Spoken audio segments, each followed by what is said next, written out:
Hello and welcome to Gibberish Fam. This is James, as usual, recording episode 9 of Cursory Conversation on the 8th of July 2016. It's J-Fest. I'm joined as usual by... Me! Tanya, how's it going, everyone? How are you, Tanya? Just in case you didn't know. I'm good. I'm on holidays. But of course they fly What does by. holidays mean? Holidays means I have, well, it's not complete holidays, but it means I don't have classes for 2 weeks.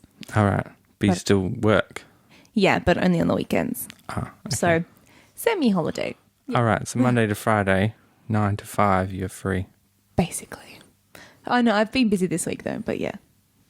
2 weeks. It's great. You've been busy this week? Yeah. Oh, because you have family over. Yeah, my family from Melbourne are visiting, so... That counts as work, does it? Yes, when there's 4 of them. Oh, okay. And then you've got a house of 8. Mm-hmm. It's pretty busy. And then trying to get everyone around in that space of time too. Where they're from Melbourne? Yeah. Where do you take them? Do they want to be tourists? They've been here before, so they weren't so fussed on being tourists as such. So they did a few things. So they went to Lancelin for the day. I didn't go. And like the pinnacles and stuff. And then they went down to Mandarin, did like a dolphin tour, which apparently was really cool. And apparently selling out for the summertime. It's apparently a really nice like night tour with the lights and stuff. It's cool. They just kind of did food, like ate food, lunches and stuff. Like, I'm a big fan of Perth, but the last week of June, the first week of July are usually the only two cold weeks of the year in Perth, and they're here now. I love them though. That's why it makes me so sad. And they come from Melbourne's summer weather, Melbourne winter to experience Melbourne summer weather in the middle of winter. Basically, I mean, and it's still warmer here than it is. I mean, it's cold at night. That's the only real thing. But I love this weather. I'm armed with my Doc Martens and my beanie and my long coat that I only get to wear, like for 2 to 3 weeks in a year. Yeah. Whereas in London, I was wearing those every other week except for about 3 weeks of the year. I much prefer winter style anyway. Okay. What about them? They just don't know it's because they're just cool because Melbourne's pretty cold and rainy. I think they just liked that it was less rainy over here as opposed to Melbourne. I'm going to Melbourne in a couple of weeks and I'm not looking forward to it. Oh. They kept saying to me, they're like, I think you'd really like Melbourne. You should come move to Melbourne. I was like, yeah. Melbourne's like Australia's the poor man's London. Yeah, it is a bit. But then I think in comparison, I'd be a bit like, oh, I just miss London. Yeah. Do I settle for Melbourne? Although I'm prepared to be turned around because I haven't been since I was 17 or 18. So. Yeah, I haven't been in a long time either. So I would like to go. I think I might go at the end of the year because they'll have auditions and stuff over East towards the end of the year. So I might go over for a few days and visit them and audition for some stuff. Yeah. How are you? All right. Haven't seen you in a couple of weeks. Has it been a couple of weeks? Yeah. I've lost track completely. I know, but I feel like it's at least a couple of weeks. It doesn't feel like that long, but it was at least 2 or 3 weeks ago. What is life? What's happening? I know. I'm in a time warp. It's funny, this is my regular segment of talking about receptionists that are my 5 second a day friends. Yeah. You should start like a proper catalogue of these 5 second a day friends because I only hear about the receptionist. I want to hear other people. No, they're all receptionists though, but I just go to lots of different offices. Okay. But I feel like I only hear about this one receptionist. The latest one is brand new and she introduced herself saying why is time getting faster? I don't like it. Okay. And I was like, oh, I agree. Time is getting faster as you get older. It's a pretty standard, like, easy conversational line, though. Like, haha. Yeah. When you only have 20 seconds to talk. Yeah, it's a pretty standard. And I was telling her, which is the truth, that I put it into an Excel. And I believe this because every year is a smaller percentage of life. Like, obviously, your first year, that year was 100% of your life. The second year. Oh, God. But the thing is, okay, coming to the second year, is I put it in a spreadsheet, an Excel spreadsheet, because I'm like, okay. Let's work this out. How much Because you're time nerdy, and that's are you losing fantastic. each year? Obviously, Oh, God, your second year... Don't do this to me. Your Now second I'm gonna year think is about only 50% of your life. It drops a huge amount. And then your first few years, you're knocking huge segments of your life off. And you don't even remember those years. They were your best years, so you don't even remember them. Oh, my God, stop. Yeah. So okay. now, but once you're like into your mid-20s, you only start to drop a few percentage in time each year. Okay. A few percent. I think. So not, you know, I haven't looked at my spreadsheet in a long time. I may be wrong, but it doesn't feel it doesn't feel like the maths back up the feeling. How did you get this formula though? You literally go. You mean you were just discussing it with someone saying, how long is a year as a percentage of your life? If you on your first birthday, based on how long is your life though? What have you based the life equivalent? No, you don't even need to do that. Really? Yeah, because you're starting from the start. So it's your first year, right? Yeah. You've lived 1 year. Yeah. So how many years have you lived as a percentage of life? Well, 100%. Okay. Yeah. Right. So you did in your second year, right? You've lived 2 years in your one life. So you divide it by 2. Yeah. And your second year, so a year is now 50, automatically, in the first year of life, you don't even remember, it drops to 50% of your life a year. These are like, these remind me of, in chemistry, what's it called? The half-lives and stuff. That's what this reminds me of. Yeah. Just thank you. Thanks for that. Comparing me to, that's all we are, really. Yeah. So if you're going to compare it to anything, compare it to... Anyway, when she asked me that question about why is life going, I didn't think she'll expect that answer, and I think I blew her. Blew her mind. I've been meaning to ask her. Had to talk about other things. I've been meaning to ask her, has she gone home and put it in a spreadsheet herself just to confirm that? I think she probably believes you. Like, I believe you. I'm not going to go home and do a spreadsheet. Although, if you're intelligent, you can just do the maths in your head. Yeah. But if you know that want to visualize, some people need the visualization. 30 and you've got one life, obviously it's 30 divided by 1 or whatever, and that's your percentage. Yeah, but some people don't like maths, James. So they need that visualization to scale to envision it. Not everyone has that. So she probably believes you. She probably just didn't go home and put it into a graph. Although you should post this graph in the show notes, because I want to see it. I want to get the visual. I'll make a Google Doc. Yeah, well, just because it's interesting for me. I like seeing how the. I don't know how to turn into a chart at all. It would just be two columns. Okay. Well, that's good. Anyway, so was she impressed though? What? That you'd already, I could just see her eyes about going, it? holy crap. I've been meant to follow up and say, did you make a spreadsheet yourself? Because the curiosity or terror in her eyes seemed to go, I have to check this out for myself. Yeah. Well, yeah, it is terrifying. Thanks for that. I'm just like, Friday night, just come in here for a chat, and James is like, your life gets way worse. Within your first 2 years of life, that's it. Yeah. You get on a 50%. That's it. Oh, okay, thanks. Thanks for that thought. That's fabulous. I don't well, remember the good thing is that every year that percentage goes down. The longer you live. Yeah, okay, no, I'm not going to go into this now. Do you have any follow-up? I'm going to get too philosophical. Do you have any follow-up? I feel like I don't. Have we spoken since you came to my show, though? Yeah, but I was going to put that in your consuming. Right, okay. We'll leave that then. Cool. I don't think I have any follow-ups from last time. We were talking about... I have some follow-up. And we were talking about how... we were talking about the Irish lady. Okay. And I offhand said I was shocked that she was a 10.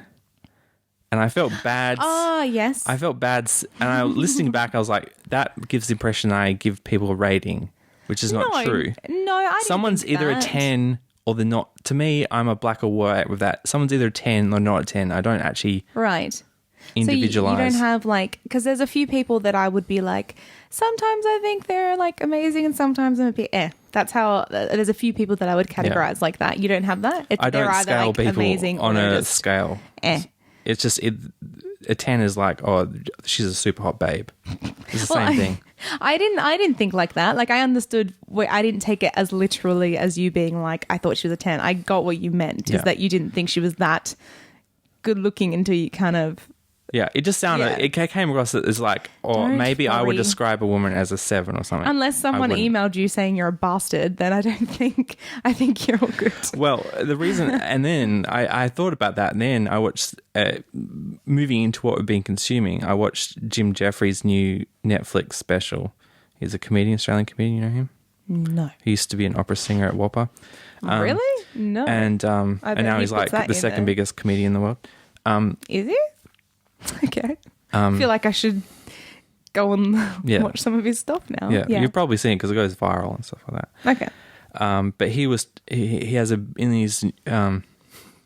he does rate people on a scale, and he spends like a whole 20 minutes talking about the rating scale. So right.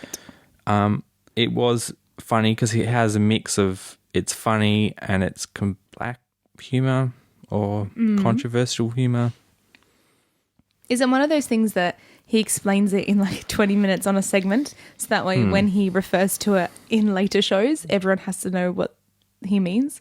Or does he spend 20 minutes explaining 20 minutes, and then at the end you have to know what he means. He brings it back. He has a callback at the end kind of thing. No, but I just mean like, does he use that? Yeah. He talks about controversial topics as a lot of comedians do, but he actually does it quite well. Like in this one, he spends a lot of people trying to discuss the funny side of Bill Cosby. Right. Sexually assaulting over 50 women. He spends a lot of time on that, or? Yeah.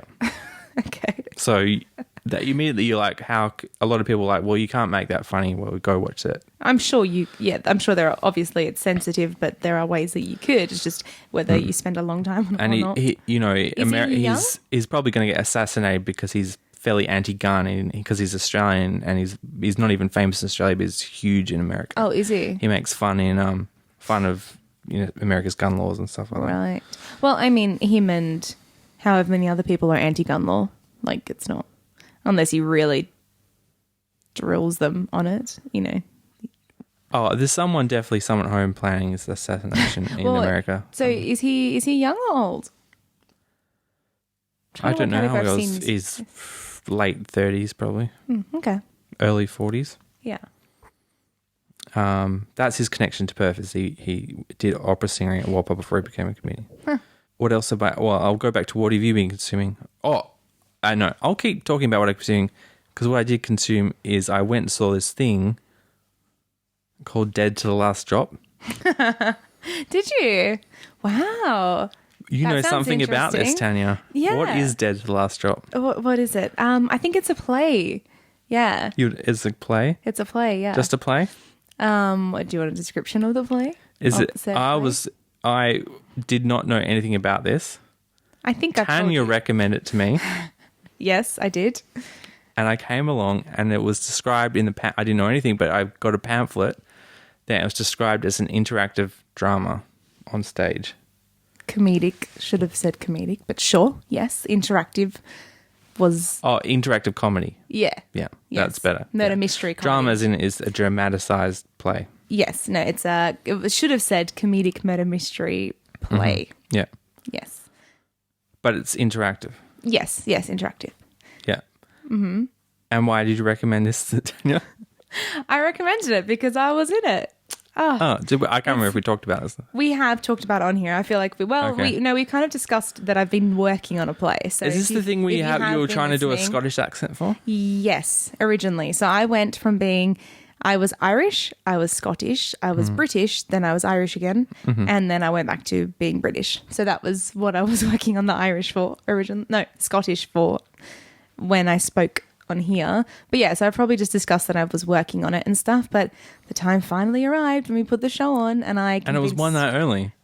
Yeah, no. So I went and saw really it and I couldn't be like, oh, hey, people go see this. Yeah, it was a bit sad. Like, I don't know. I think it was just part of the advertising. They didn't really get a chance to advertise it beforehand. Mm-hmm. So in terms of like sales, which is really annoying because it could have sold at least 2 shows if we'd advertised it earlier. Like, even you were like, the only reason I knew about it because you were like, buy a ticket. Yeah, exactly. And I bought a ticket before I even knew what it was.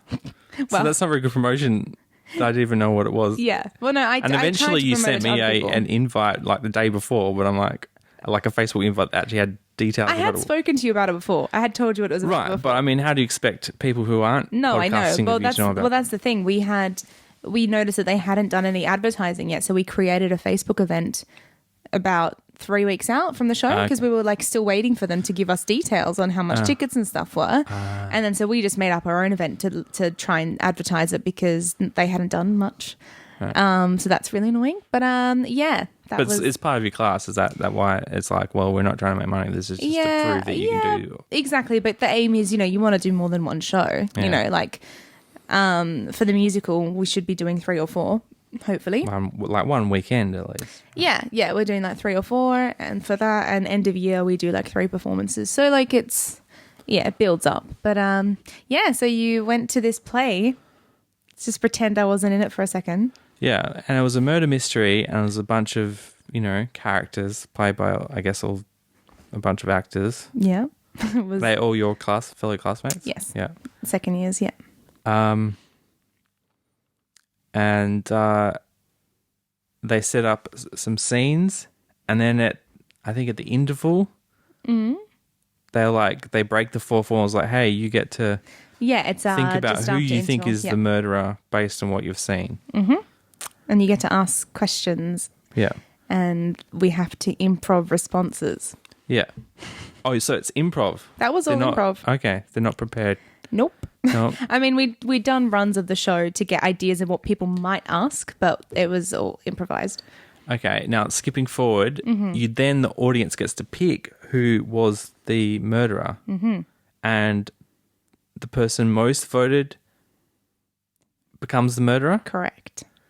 Because I couldn't see the people voting me, so I had no idea who was going to be the... Yeah, so the person who had the most votes was then officially the murderer, and they had to do a monologue as to why they killed. And was that monologue improv?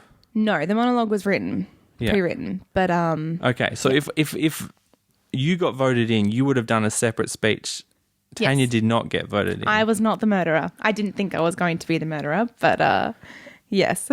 So if you did get voted in, you would have got to do a speech at the end. Yes. See, now I feel bad. For not voting for me? Yeah. Who'd you vote for? I voted for the mother. Oh, the stepmom. Yeah, she's fantastic though. She was great. I probably would have voted for her. Yeah, that was my main suspicion, and that I was sitting next to one of your friends. Yes. And he was sure that it was actually the detective himself. Oh, which I think a lot of people voted for. They tried to, but it's not actually written in the script that he has an option for being the murderer. Right. And they tried to be like, well, maybe you did it. And he's like, no, because, So I tried, and I agreed with him, but I tried to, I wanted to vote for someone different, so I thought the mother. And I was biased because I was like, the girl who played her, I was like, she was a funny character. Yes. She was the comedic. Yeah, edge, they all had specific sides to them that made them comedic. I was the straight character. Yeah. Which that's why I was like, no one's gonna pick me. Really, let's be real. I think I got voted once in the run to the day before I got voted in as the murderer, and I was like, well, maybe people will vote for me. I should. Who was voting? We just had the class members watching it and stuff from the other. So you got to practice your... Yes, yeah, the improv stuff because it comes to life more. You can't. If I knew we actually had that much, I thought it was just a poll to see what it would be, and then they would just choose it anyway. No. So I would have voted for you then. Oh, well, thanks. But so you got to do more stuff. Yeah. No, it's all right. I mean, I'm just sad the improv section didn't go as long as it could have because that was getting fun, but no one... I was surprised you got any questions. I thought the audience seemed quite nervous to have to be... Yeah, so did I, because we were a bit worried with that as well. I was wondering if all the questions were planned. No, a few of the people at the back were first years. Ah, okay. So they had seen it before, so they had certain questions. But, sometimes you need a couple that put their hand up so that other people can.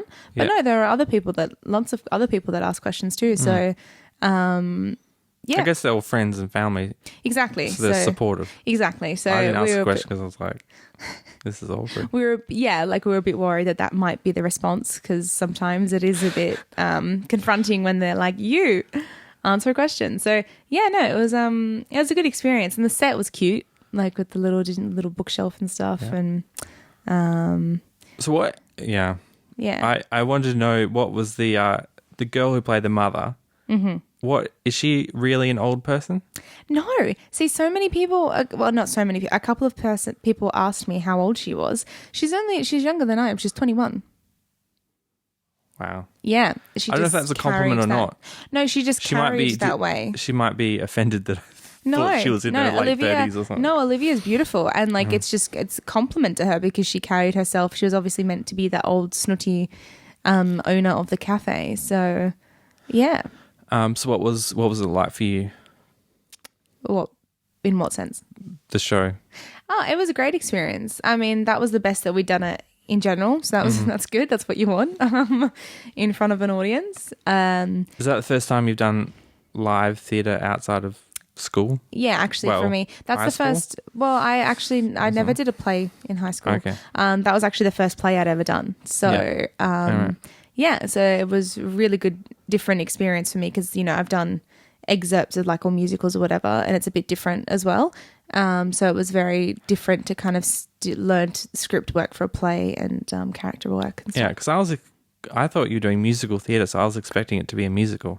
No, for the second years, you do a play and a musical, so it kind of gets both sides. Yeah, because stage acting is very different to film and TV as well. So, yeah, it was a different learning experience for me in that sense too. And like, it's interesting how because I kind of tend to just go into like a little zone when I perform and then just do whatever. And, one of my friends is like, yeah, you were doing stuff I've never seen you do before. And obviously you feed off the audience as well. But I'm like, did I? I felt like I did the same thing, but sure. So it's interesting to see how they pick up on you too. Because there's only 6 cast members in the play. So it's, yeah. And one of them dies in the first act. So there's 5 for the rest of it. So. And are they the only actors in your group?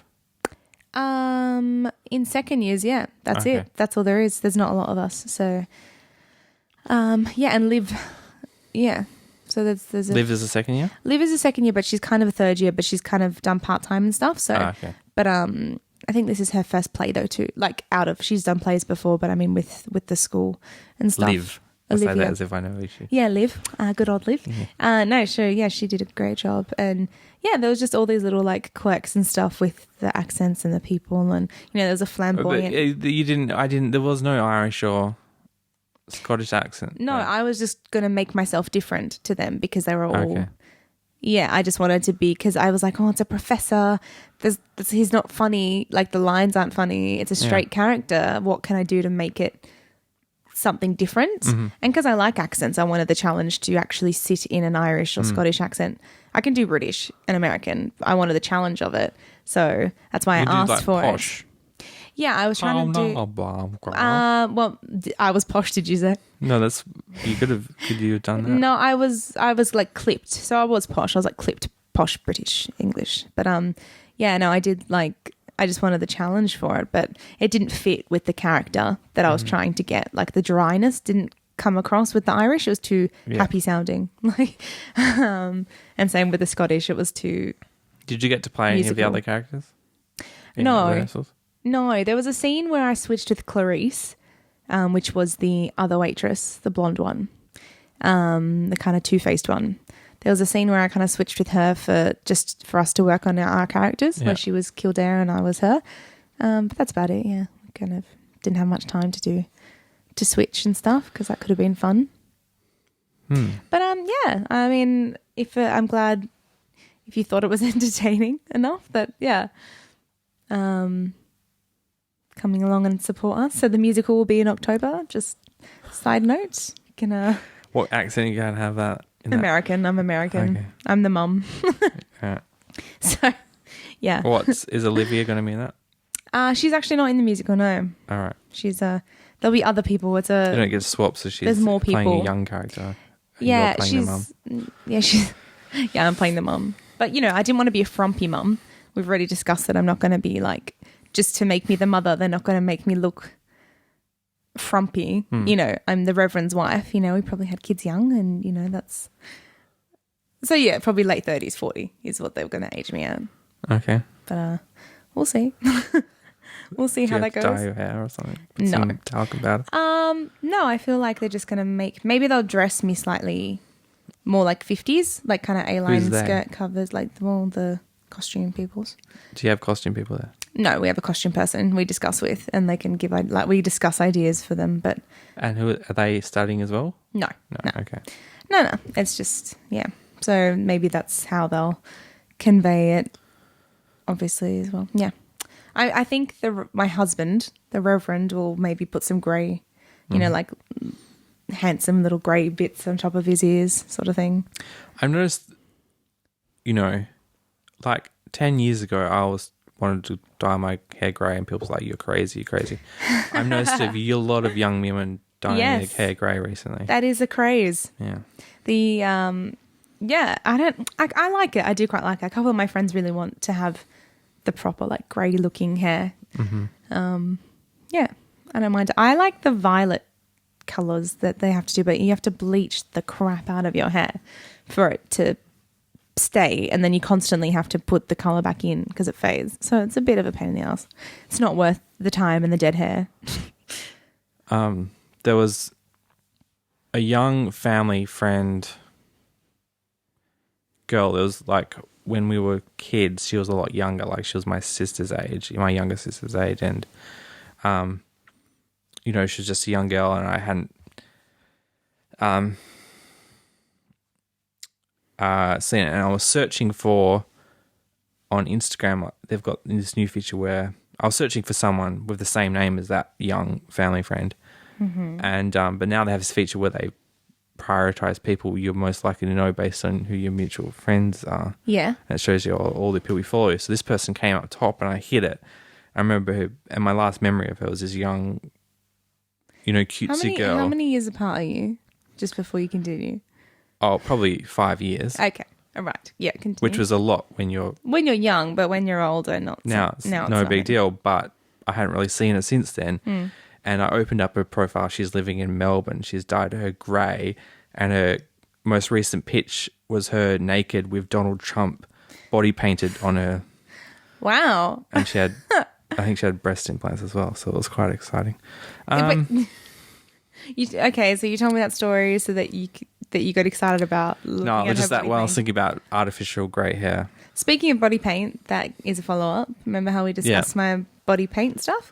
So I got two You got shots the pro back. photos? Yeah. So I got two back. And she did tell me that he was possibly going to look at cinching me in a little bit with Photoshop. And I was like, okay, hopefully it's not a crazy amount because, you know, as much as I complain and get self-conscious and stuff about my body, I'm still quite kind of against, you know, photoshopping me completely to what I don't look like, you know. But I was like, whatever, I'll see what the pictures look like. And there's two of them. One's like from the side and one's frontal. And the side one, he's edited my arm like crazy thin. Yeah. I'll have to show you later. But it looks like it's not. Do you know who? I think it's Emily Radikowski. She's like a model. Yeah. Mm-hmm. Yeah, and she's got giant boobs and she's tiny. Yeah. It kind of looked like that. Like, you know, and he's probably like done a bit of my, because it's from the side angle, so he's probably done like a bit of that. And then I just noticed my arm in that initially. I don't really notice anything else, and maybe he's like elongated it, I don't know. But then I would like zoomed in on the face on the side profile, and I've got this little like bump in my nose, like from the side. Yeah. I'm pretty sure he edited the bump out of my nose as well. And I always joke about getting a nose job, like, okay, I'm not going to deny that, but yeah, I didn't notice, and I've zoomed in and it's just like weird. I mean, it's not drastic. He hasn't changed the full shape of my nose, but so that's on one. And then the other one, it's front on, and I feel like he's maybe stretched the photo a bit, so I look a little like tallerish. And then he's brought my waist in. And I'm already an hourglass figure. Like that's what I'd say my body shape is. Doesn't mean like fat, skinny. That's just the shape of it. Yeah. And he's just cinched it in more. Yeah. And it's just weird. I'm like, that's already my shape. Like if you're going to do anything, like maybe just smooth it out, or, you know what I mean? It just made it look, it's actually really unnerving to look at your body, but it's not your body. Yeah. So I kind of like just that body image. No wonder there's so much like body dysmorphia, because it's weird for people to like, they think you look a certain way. And even as a person, like people like celebrities and models and stuff that get photoshopped. Yeah. When you look at that and you don't look that way, it's really unnerving to see that that's your body, but it's not. Yeah, I guess I thought it was. Mm-hmm. And so people that like photoshopping themselves for, well, Instagram or, you know, whatever, just in their own daily lives. Yeah, you can see why it causes such like bad body image among young people, especially. Photography is just the worst medium. It was just so like, yeah, when she said, she's like, he'll probably bring you in a bit. I was like, okay, like that's sure. I mean, I'm not going to complain if you make me look a little bit skinnier or whatever, but just to have it change the shape of my body, like it's a different, yeah, it was weird. And then I thought I wouldn't really mind it because, yeah, like I don't mind it overall, but it is just strange to look at. And like I kind of don't want to post them anywhere because... Yeah, because people are like, oh, you're so vain, you got to change your nose. Well, it's not even... I feel like normal people won't notice it so much unless they really inspect the photo. Normal people won't really... Instagram, it's so low resolution. Yeah, exactly. They're not going to really look at it and go, oh my God, you photoshopped the shit out of that. But I know. So it almost feels weird for me to want to like post it. But apparently for her, it's good though because this where she studies, they really liked one of them and they're going to blow it up and put it up in the school. So I'm going to be basically naked picture up in the school. I was like, oh, well done you. That's great. That it does look good on camera because like black with colourful and stuff. So it's cool. Yeah. It's black and white. No, the background's black, but because I'm colourful, it really stands out. Yeah, it's really nice. Anyway, that was my... Yeah, my thing with that is only Photoshop stuff that is unique to that day. Like if there's someone has if you've got blemish, like a pimple, yeah. Yeah, because if in 10 years' time you're looking back on it and you go, oh, it stands out. That's the thing that's not normal. Yeah. So you go, or you look at that photo and go, oh, that was the day I had that pimple rather than that's the day that I went to the fun park. Yeah, or like you've got like a bra strap hanging whatever out, distracts from the story. Yeah, yes. What's the story of this photo? And if you take that away... No, exactly. It's a lie. Every edit is a lie. Exactly. So yeah, it was weird. I'm just gonna say that. But yeah, the photos are nice. What have you been consuming? What have I been consuming? Well, because I've been on holiday. Just been a lot of like lunch things, really. Food. I always go to food first. I'm sorry, but that's just my general. He's like food. Yeah. I watched the newest season of Orange Is the New Black. Do you watch that? No. You've not seen it at all? I think I tried to watch the first season, but I got bored. You didn't like it? Well, yeah. So I binge watched that for a few days, and there was some crazy stuff that happened in that, so that was good. I'm on the hunt for a new show at the moment. But yeah, I went to see Hunt for the Wilder People on Wednesday at the Luna, and I love the Luna. It's cute, and it was really good. Like the scenery, I need to Google where they filmed it because it was stunning. It was great. Probably New Zealand. Well, yes, but whereabouts in New Zealand? Yeah, because it was beautiful, so green and like hilly and lush, and yeah, it was really nice. And yeah, like it kind of had this like storybook quality to it, like chapter 1, chapter 2. I quite like films like that. It's like have you seen The Dressmaker?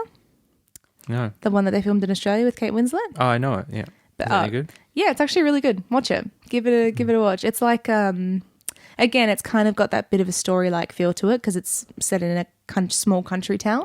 So they really play on the fact that it's small and small-minded and story-like. And she comes in back from New York and bang, is this like sets everything ablaze. Yeah, and her accent's awesome. And it's Kate Winslet. She's fantastic. But yeah, watch that. I really enjoyed that too.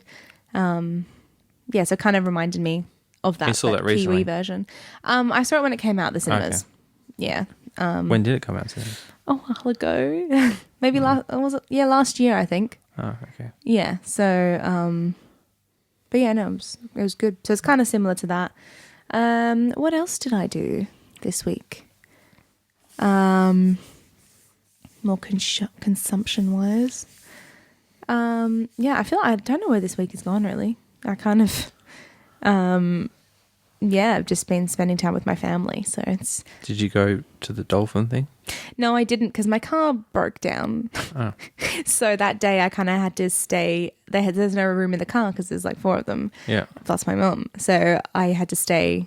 What about the other 3? You said there was 8 people. Yeah, well then they were at work. Okay. So I couldn't go. I just kind of stayed at home. And my friend was meant to come over to fix my car. So basically the fan belt snapped. Yeah. Which is part of why my car was so squealy, if you remember how squealy my car is. Yeah, I noticed your car's quite Yeah, it's very noisy, but it got really bad the past few days. Yeah. And I was like, I really should get it serviced. So I messaged my friend who used to be a mechanic, but I thought he was still working there, but he'd still service it, no worries. I messaged him and I was like, could we please organise the service maybe in the next couple of days? And he's like, yeah, no worries. Driving to the gym, snap. I was like, oh, I thought I'd run over a branch, and then the wheel kind of locked up, and I was like, oh, there goes the fan belt. And I knew what it was because it's kind of happened to me before. Anyway, so I was only 5 minutes from home, so I drove it home, and he's like, I'll come over tomorrow. If you go buy the belts, then I can put them in after work. I was like, okay, no problem. Go and buy the belts. He tells me he can't come over anymore, and I had stuff to do that night, and I was like, oh, what do I do? Let's see how much it's going to cost me to get a mechanic to put it in for me, right? So I call around a couple of places, and this guy recommends me to another guy, and I call him and I say, this person's recommended me, and he's like, oh, okay, cool. You know, he's like, $50. If you already got the belts, I'd say I'll charge you $50 to put them on. Yeah. If it's really not annoying, nothing. Don't even worry about it. And I was like, okay, well, that's really nice, but could you do it today? This is at like 3:45. Yeah. But he messaged me, like, I tried to do it as quick as I could, and he's like, oh, the mechanic's giving me the evils, but okay, if you can get down here in like 15 minutes. I was like, yep, cool. Lucky the car was still kind of drivable for like 10 minutes distance, so I drove it. And he put it on, and then he's like, okay, so I'll get your bill. And I was like, oh, he's going to charge me. Okay. And I was like, $50, so it's not bad. And then he's like, do you live around here? I'm like, yeah, like maybe 10-minute drive. And he was like, okay. He's like, we'll just go half a carton of Heineken. Mechanic. So I went and bought them half a carton of Heineken, which was about $40. And that was their payment. Half a carton? You can probably get a whole carton for $40. I know. I don't know why it was so expensive, to be honest, because he was like, oh, that'll probably cost you like $25. And I was like, whatever, that's fine. I'll go grab it for you. No worries. $40 later. I was like, oh, geez, Heineken is pricey beer. But yeah, that was my little car fixing story. I've been consuming fan belts. Yes, consuming fan belts. But other than that, that was just more an interesting story of what happened to me during the week. Not really consumption wise. What have you been consuming? I'm consuming a lot of stuff. I went and saw Independence Day. Oh, the new one. The new one. How was it? It was alright. I wouldn't recommend seeing it.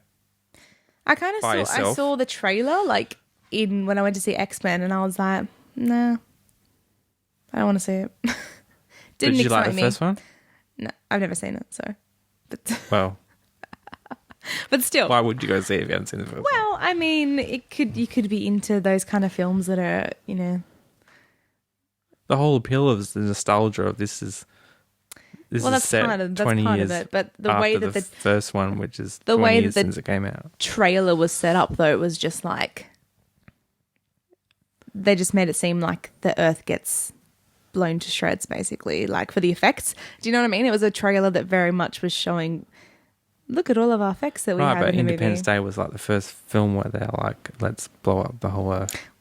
Well, there you go. And it's a sequel of that, so people want more of that. Probably, but I didn't enjoy that. No, it was I went with a friend, and it was fun to go see it as a friend because it's the thing about you'll never get back the magic of the first film, because the first film is like a magical cinema experience, because it's like, you know, if that film, based on my experience in film history today, if they wanted, if a young writer wanted to make an original film that wasn't based on something else, they'll be like, okay, literally, you got to blow up the world in the first 5 minutes, or there's no point to the film. Rather than they're like, no, we'll have this build up. We'll sit, Independence Day is made. We have this amazing build up. You're like, what's going on? What's happening? Are these aliens or is it a comet?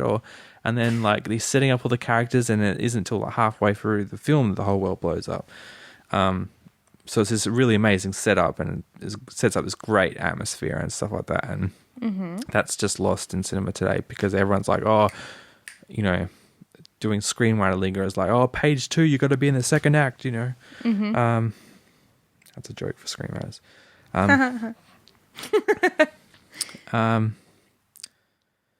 But yeah, it's a fun, cheesy film. It's cheesy, is it?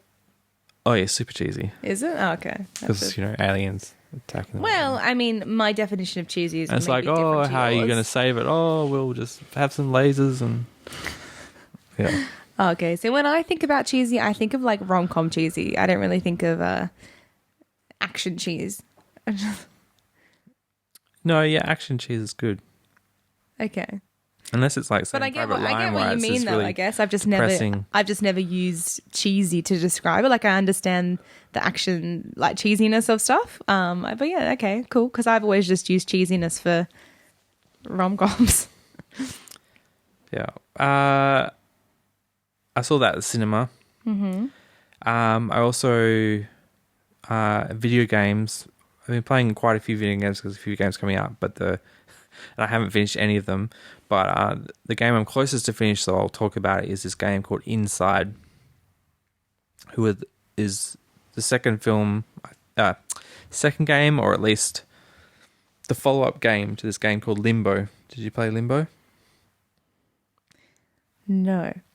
Is it a shooting game? No, it's sort of a puzzle game, I guess.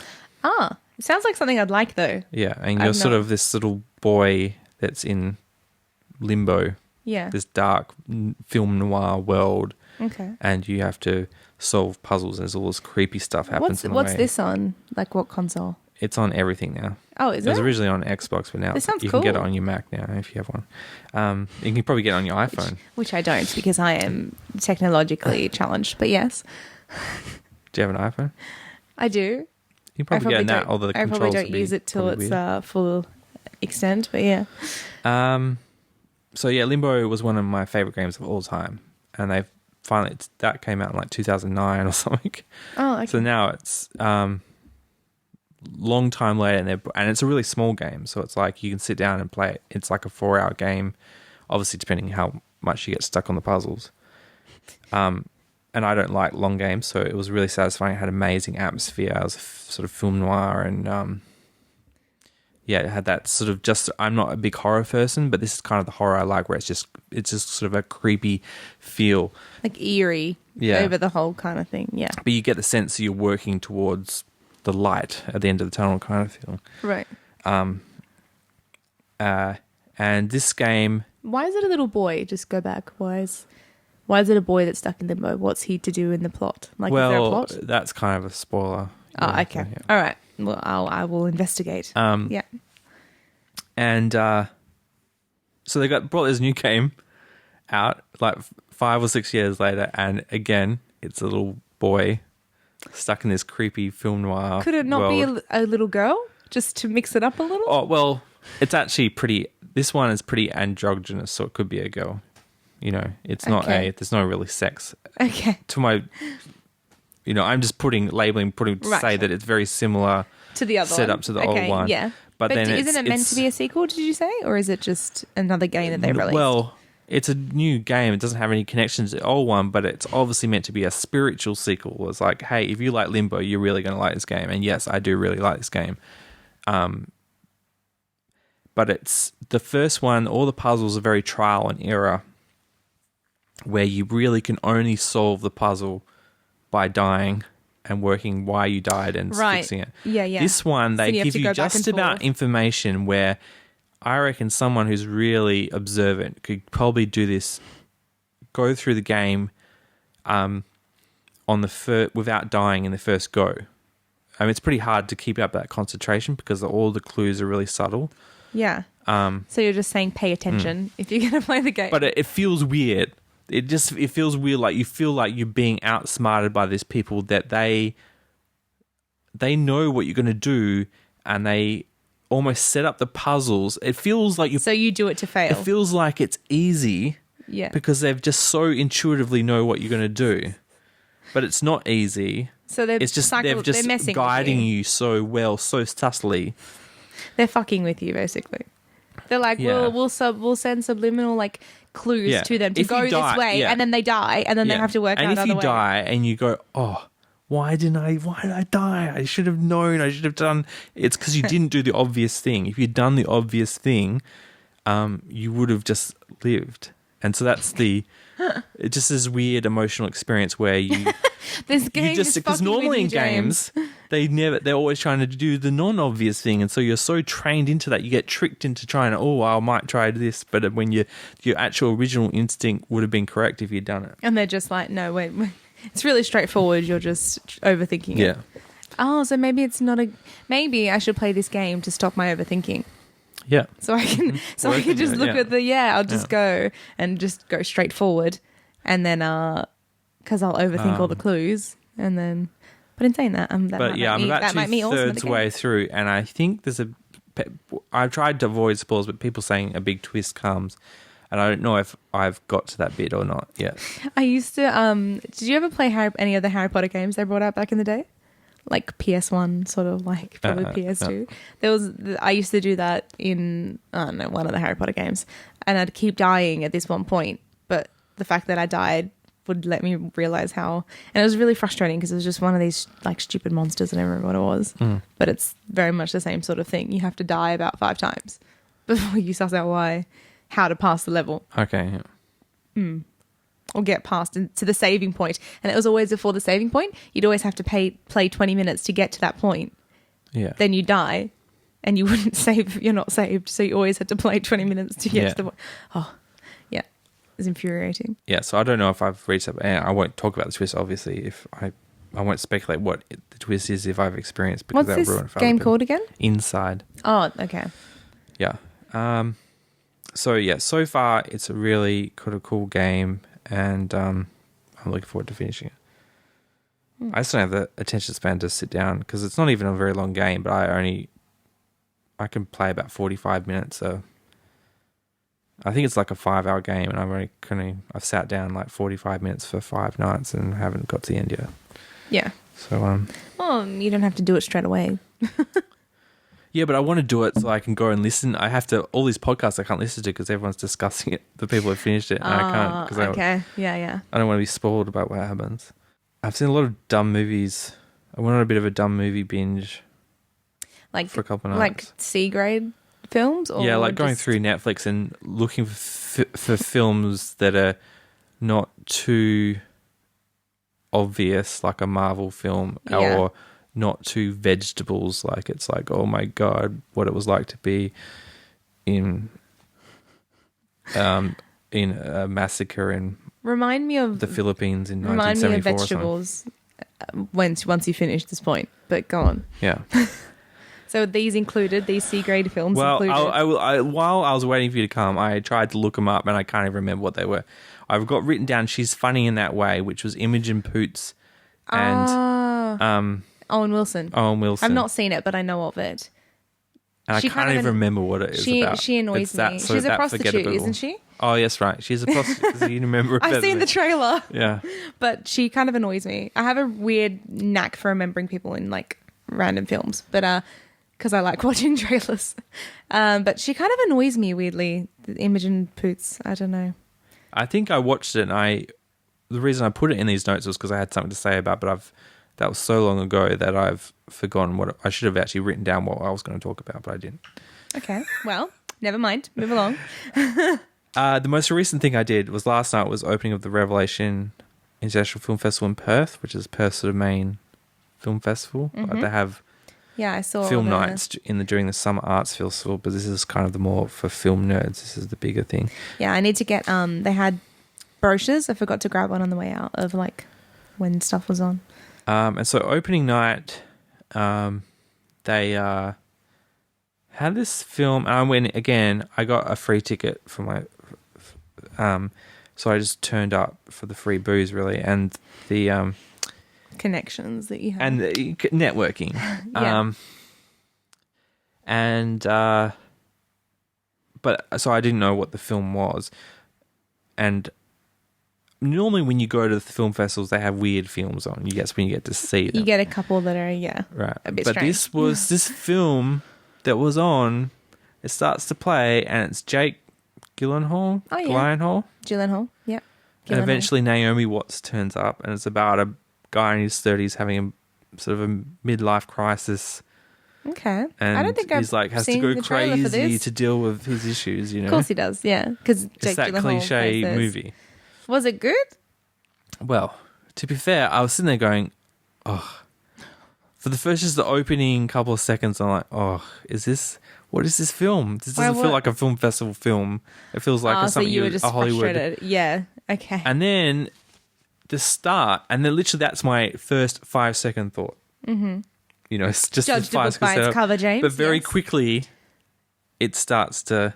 If I knew anything of this film, I would never go. I would only go see it if I was going a bad movie binge on Netflix. Really? Okay. If you knew what it was about, you mean? Prior to going If in. I'd seen a trailer or, Yes, or okay. something like that, because Yeah. it's just that cliche What was it white called? man in his 30s having a midlife crisis. I'll kind of Google it later. Yeah. thing. Demolition. It's called Demolition. And Okay. Maybe I feel like I've heard the name of it, but I don't think I've seen the trailer. And I'm guessing the only reason they're screening at the film festival is that it's not getting a wide release, because it just feels like a standard Hollywood kind of film. Oh, okay. But very quickly, just the way it's sort of set up, the story's set up and editing, and you're like, oh, this is going to be one of those dramas. It's going to be, this is going to have to sit through this. And but no, it actually is like almost the first half is like a really good black comedy. Right. So he doesn't lose his shit until halfway through. No, he loses. Oh, it's a slow build, Okay. but it's it's a great setup. Right. So I was like, oh, wow. Halfway through, at the start, I was like, oh, what is this?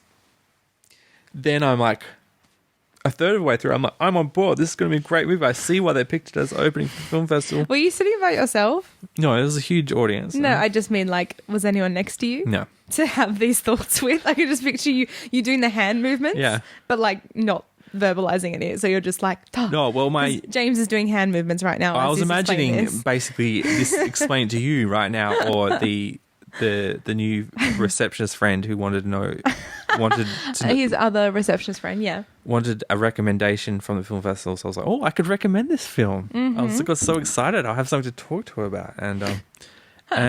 Yeah. And then, so I was like, oh, this is going to be a great film. And then it gets to about just after halfway through, and then it just cuts to the cliche stuff. It's like, oh, yeah, I got to go crazy to fix my ways. And Yeah, but see, that's the thing that annoys me. A bit of cliche, because life's a bit cliche, let's be real. And I don't like it when films go, like I do like the odd, if that's done well, then it's great. But sometimes films go so out of their way to not be a cliche that it's just annoying sometimes. Like you got to have a balance to be entertaining, I feel like. Or like, because otherwise it just gets too much. Like, oh, you're just trying so hard. It's like when people make fun of hipsters and then being so hipster that it hurts. It's a little bit like, yeah, you're trying to make the film as least cliche as you can. So it just kind of goes in this weird direction yeah. to an extent. Like they literally have a scene where he has he meets a kid that's trying to be edgy and into new music, and he sees this kid dancing by himself, thinking he's alone, and dance like that saying, dance like no one's watching, is dancing crazy. And so then he's like, he puts his headphones on, he's a straight-laced business guy that works in the thing, and then after he sees this kid going, he's like, yeah, I'm going to embrace that, and he puts on a song from his youth and goes dancing through the streets of New York, and Yeah. it's just ridiculous. Okay, so what was your end thought? Well, you can told me pretty about much a quarter, like a halfway, a third through. pretty much you could walk out after about 2/3 of the way through, I think. Okay. Because all the good stuff that's like, It wasn't worth the resolution, is that what you're saying? yeah, because you knew what was going to happen. Oh, okay. Because you thought it's set up as this really black comedy. You thought it's going to take a dark turn, but no, it's just a. Oh, okay. There is some dark twist at the end but it's not. It doesn't change the way the direction of the film at all. Okay. So did you watch any others then? Well, that was the first night. Oh, okay. You just watched the one? Yeah, okay. And then they had the after party. Yeah. Tomorrow night is Louis Theroux's Scientology film is on. So I might go try and see that. Wait, if I'm so not drunk. is this like, because I love his series. Yeah. Is it kind of like that, just longer? Or is it like an actual film? Yeah, so I'm guessing it's a 90-minute documentary about Scientology. That's cool. Yeah. I mean, not that I like Scientology, I just like Louis Theroux. Oh, yeah, but you like... That's his whole thing is going to visit weird people. Yeah, exactly. It's always so interesting. Okay. What am I doing tomorrow night? I'm also going to the Melbourne International Film Festival, which I think we talked about earlier, and that's also there, but I might try and see it in person. Well, you said you were going to Melbourne. You didn't say for a film festival. Oh, yeah, for the Melbourne International Film Festival. Okay, yeah. Cool. Yeah, that's pretty much all I had to talk about. Well, it's more than what I've Hot topics. Go. You don't have one? Well, I feel like my kind of hot topic was to do with the body image thing. That was actually my... Oh, okay. Yeah, just growing up in that kind of... Obviously, social media is getting more and more prominent in younger people's lives, like earlier and earlier. And it's just something that, and I kind of... Seeing those photos just prompted me to think about it more so in terms of how people get... Yeah, one of my hot topics coming that. up is Snapchat. And how it's the Okay. worst thing ever made. Do you use it? Or have you ever used it? I've been a victim of it. You've been a victim of it. Yeah. Okay. Of how terrible it is. Yeah. And the whole world is generally a victim of how terrible it is. Yeah. You know, I mean, I have it. There's important evidence about various mass shootings that was captured on Snapchat, and it's just either it was deleted because they didn't save the footage because they tried to, rather than just using the normal camera footage on their page and doing it in high quality and it saves to the camera, it's got lost because it didn't save properly to Snapchat, it got deleted on Snapchat, or they did save it, and because Snapchat it saves it at such low resolution because it's optimized for uploading that it's it's all pixelated, the actual important details that would have put a mass killer behind bars. We won't talk about this week. When did you? Yeah, okay. See, I've never thought about it. But like the body before. image thing, it's funny how there's, the selfie culture. This is going to be the selfie generation. It's like some people are so like, oh my God, it's so good for people's self-confidence. They've got to be confident in myself. But then all the terrible vain people just use that as like, oh yeah. It's so empowering. Oh, I'm so empowering and I'm going to be like that, when they're just trying to get internet points. Yeah. I mean, I post selfies every now and then. I'm not like a selfie Why, though? like queen. I don't know. It depends. Like the other day, I liked my lipstick, so I wanted to share my lipstick with people that would appreciate it, i.e., some of my girlfriends that like. What was the? It was like a navy subtitle. It was just a navy blue lipstick, so I just put like navy as a subtitle. I didn't have any hashtags or anything. It was literally just. So it wasn't very informative, was it? No. It wasn't like. This is this. If you like this, you can go buy this. Oh, brand. no. It was literally just because I liked my lipstick that day. So I was like, and it was like a dark blue. It's not like a very common color. It's not like I was wearing red and I was like, oh, like it was a navy blue, really dark color. So I was like, oh, this is cool. My friends will enjoy this. Here you go. But that's an example from another time. Another time I had similar glasses onto a jumper that I was wearing once, and the face. So I imitated my jumper and posted that as a selfie. Like, it just depends on, I'm not saying that I never post them, but I wouldn't say that I use it as a tool of empowerment. Like, I don't sit there being like, oh my God, okay, now people will write to me and do this kind of stuff. Like, it's just, I don't know. And it's true though, this generation is just, there are a few people I know that will just post a selfie, for example, and then they'll write a massive paragraph about their day underneath it or something. I'm like, okay. Like, you know, you could have taken a picture of your couch and posted about your day. Like, you don't have to. It just depends on what it's for. There's certain types of people that do it for certain reasons. Yeah, I mean, if I was going to a Halloween party and I'd done some awesome face painting, or something, I'll be like, yeah, that's fine. Yeah, like my body painting stuff. I was like, oh, I'd like to put a professional one up when I get it, but not because I don't look naked, like, you know. But it's now I'm edited, so I actually kind of don't want to put it up. But you can, you can tell the difference between someone who's put up something because they want to show off a creative endeavor, like maybe they're a makeup. Obviously, if you're a makeup artist, you're trying to promote your work. Yes, you got to have to put up selfies. Yeah, because you don't always have a photographer following you around to take the photos for you. It's the other people that you can pretty much tell who is a terrible person by their. You know how, like, you know, I think Instagram shows like 9 photos at a time. Yes. You know, if there's more than 2 selfies per 9 photos, they're a terrible person. That's my theory. I'm gonna go back and look at mine now. Yeah. Let's see if I'm a terrible person.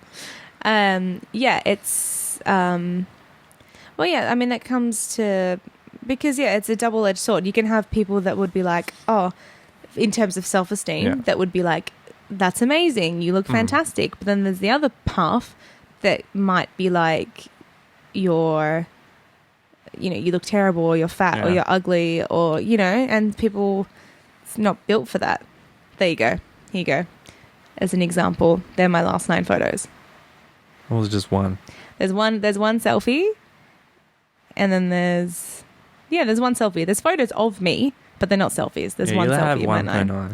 Yeah, there's probably can have 2.9, 3.9. You're a terrible person. There's a baby photo of me. Well, did you take it yourself? There's a flashback. Yeah, it's a selfie of me as a kid. There's like flashbacks. Yeah. Okay. Phew. That would just be embarrassing, James. You'd have to get another co-host if I didn't pass the test. I know. That's the thing is that you can. I hate to talk about women because it's the same. It's even worse with men. But I'm just talking about women just because I look at women's Instagram pages a lot more than men's. But I know some women who are just stunningly beautiful. Right? And who I know in real life. And the ones that just don't have any selfies, barely at all. The stuff they take photos is stuff they're doing, like it's actually pointing to the world, like, oh, hey, I'm at this cool party or something like that, and blah, blah, blah. They are generally nicer, better people than the people. Yeah. No, I can agree with that. That wasn't my hot topic. My hot topic is relates to what you're consuming. There's this thing that went viral the other day on the internet about this performance artist did. I don't know how to pronounce her name, but I was looking at her name. I'll put the name in the show notes so you can Google it.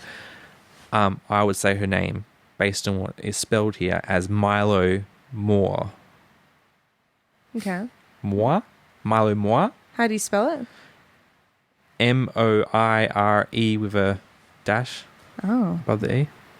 Moire? Moire? I don't know. Yeah. You've probably seen her stuff because it usually goes viral because she's usually naked in them. She's usually naked in them, is she? But this performance... I've not seen them, but sure. Have you seen her latest thing? No, I don't know this person. So this new one, this viral... Someone pirated one of the videos. You normally have to pay for her videos, but someone pirated it and put it up online, and she's basically, sort of like, a busker, a performance artist. She's on the street getting people to interact with her, but she starts off this new video with, she has a box around her breasts, kind of like a bikini box? top. Okay, that's a box, and it's all mirrors, so you can see the reflection of the people approaching it, except the front has a curtain. Okay. And she invites people to put their hands in the curtain and feel her with her permission, and she's sort of Okay. promoting, consent, Okay. because she's consenting for you to fondle her. Right.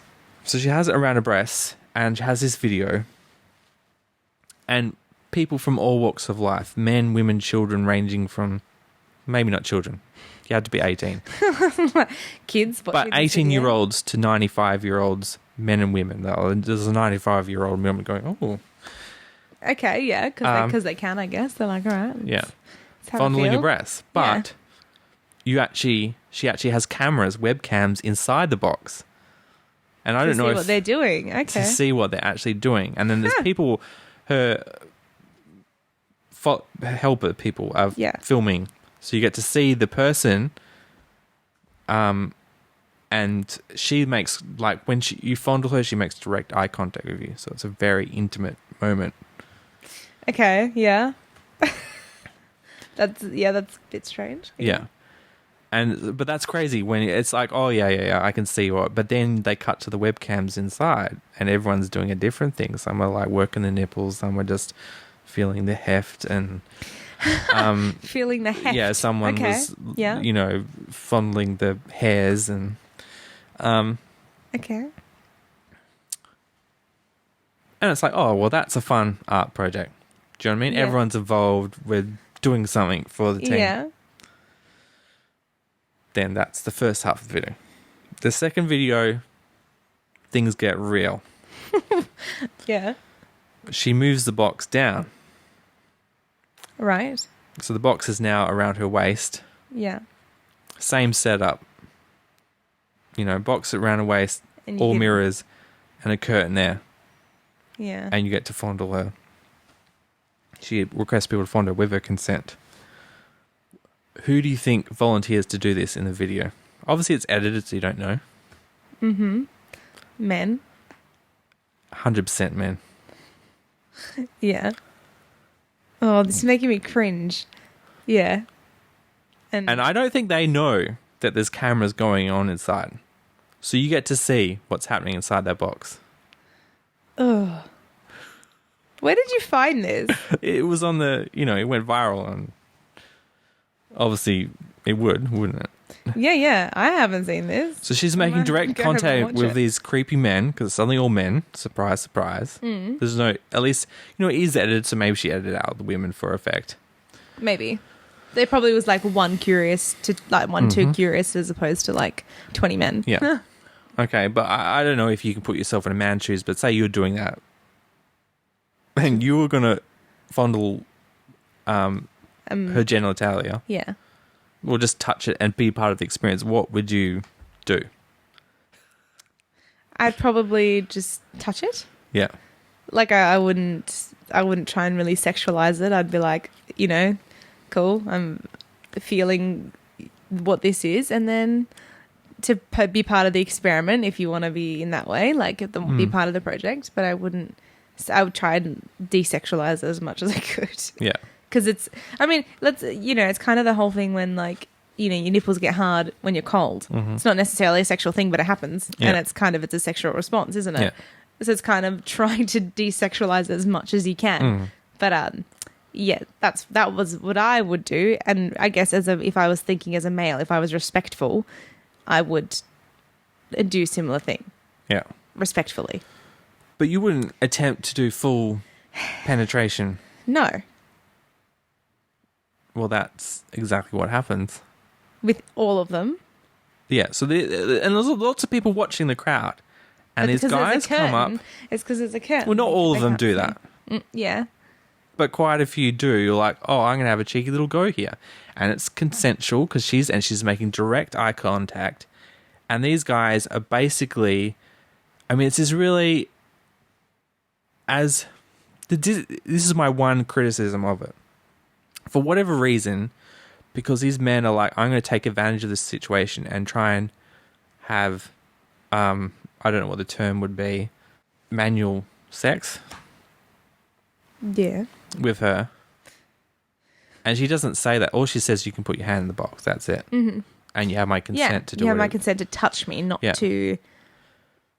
Yeah. And so suddenly these men are like, I'm going to have her just step over the boundaries, and she's not. She just and just going right up her, and she's just making perfect eye contact with them and staring them down. And it is an amazing experience. The one criticism I have is, for whatever reason, I don't know where they get a release form. So some of these men who are obviously basically, I mean, technically they're not sexually assaulting her. Because she gave them consent. Because she gave them consent, but they're morally sexually assaulting her. Yeah. I would say. And she's making direct eye contact with her assaulters. That's so eerie.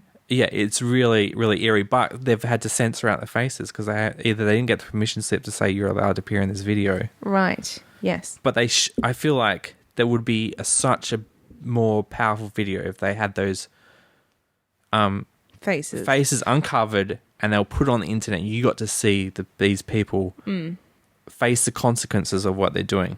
Yeah, but if you're going to film it and put it, internationally, you can't really, without the release form, technically sue her. Yeah, I don't know whether it's a release. Maybe they did get release forms. I don't know. But, or maybe she just felt so bad for these people that they could get in big trouble for what they were doing. Anyway, it was just... That's interesting. I'm gonna go home and watch that. Yeah, I mean, it's quite confronting. So I would say, I found it quite distressing. But well, I'm sure as a female I would find it. Yeah, even more. Yeah. Because it started off so happily, like when it was just up there and it was all, everyone was doing it. It was just natural. This is the body, and you have my consent. This is normal. Because there's not much you can do with a boob. Yeah. Well, yeah, there's not the specific violation that can occur. So what do you think about that? What do I think about her doing that, or what do I think? Do you think they're morally sexually assaulting her? Yeah, even if they're not technically. They're abusing her consent. Yeah, it's like yes, she's consented to. Oh, you haven't seen it. You're just based on my description. Based on your description, they're abusing her consent. I'm biased because that's what I think, but I'm making. But you've told me what happens, so it's not so much what you think. You've told me that these men were, penetrating her, like in.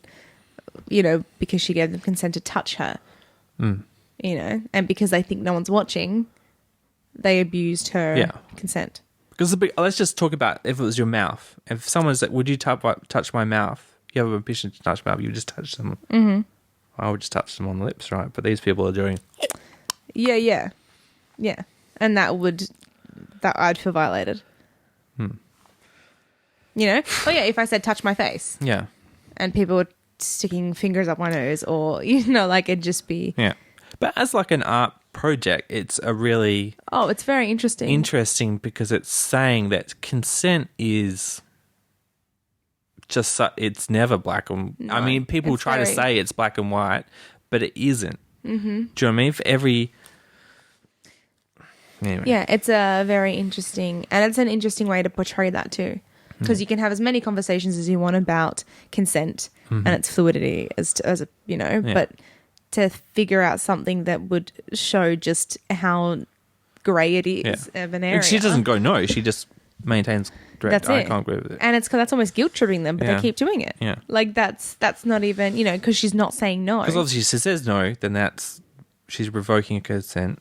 Exactly. But they're like, oh cool, well she's letting me do it. I'm going to take advantage of this. Yeah. So yeah, it is a type of abuse, in my eyes. And of course, some of the, because it's on the internet, and just the most awful things like, this is not art. She's just a slut. Don't try and make it. She likes this. Out. She gets this off on this. This can't be art. Oh my god! Of course that came up. The screen. Of course that came up. You can't just see it for what it is. This is a world where Trump might get elected, so please, we can't be surprised. So that was my hot topic. That was if you have a hot topic or you have any questions for us, you can email us at mailbag@jimmishfm.com and join the conversation. Yeah. Where can we find you on the internet? Tanya. Me. You can find me on Twitter, Tanya, Tania. Alice, capital A, little a, Lis _ or you can find me on Instagram if you really so wish, as TANCH_XI. You can find me as the guy called Tom, or one word. You can find Jimmy's Femme in general as at Jimmy's Femme on Twitter or / Jimmy's Femme on Facebook, or jimmy'sfemme.com, where we put the show notes up, and I'll put links to things we talked about if your podcast app doesn't embed the show notes in the actual episode itself. Thanks for joining us for this week's episode. covered a few different topics there. Yeah. Well, and leave us a review, please. Yeah. You don't have to pay for this podcast; it's free. But one thing, if you have an iTunes account, please log in. Even if don't use iTunes as your podcast app of choice, please leave us a review on that. It helps us get in ranking. It helps us, gives us Google juice. Yeah, Google juice is good. Thank you, and we'll catch you next time. Adios, amigos. Bye. Bye.